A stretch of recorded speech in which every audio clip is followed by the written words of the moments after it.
Gözlerinde donmuş anılar,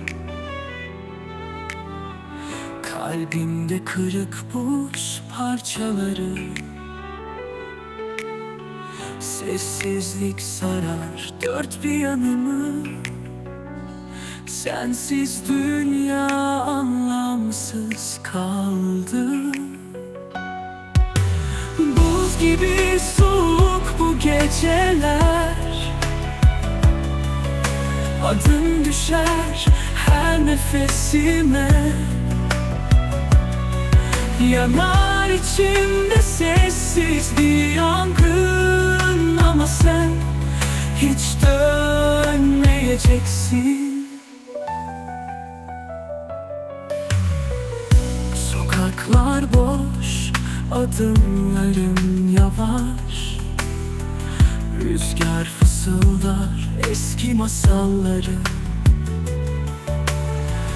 Bir zamanlar vardı bizden izler, şimdi sadece kırık bir hayal kaldı.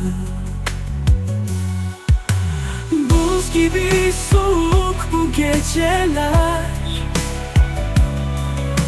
adın düşer her nefesime.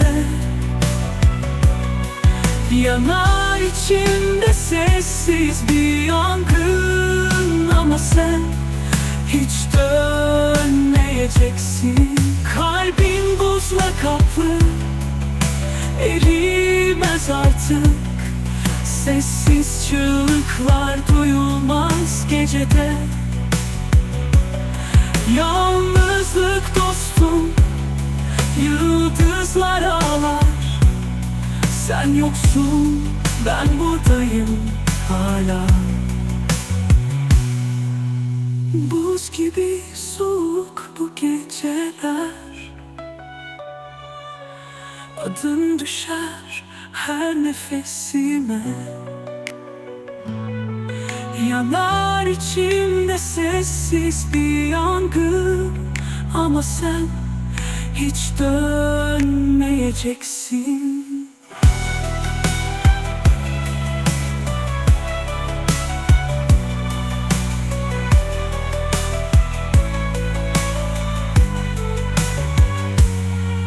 Kalbim buzla kaplı, erimez artık.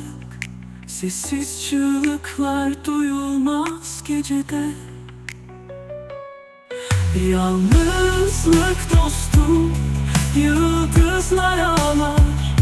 Sen yoksun, ben buradayım hala.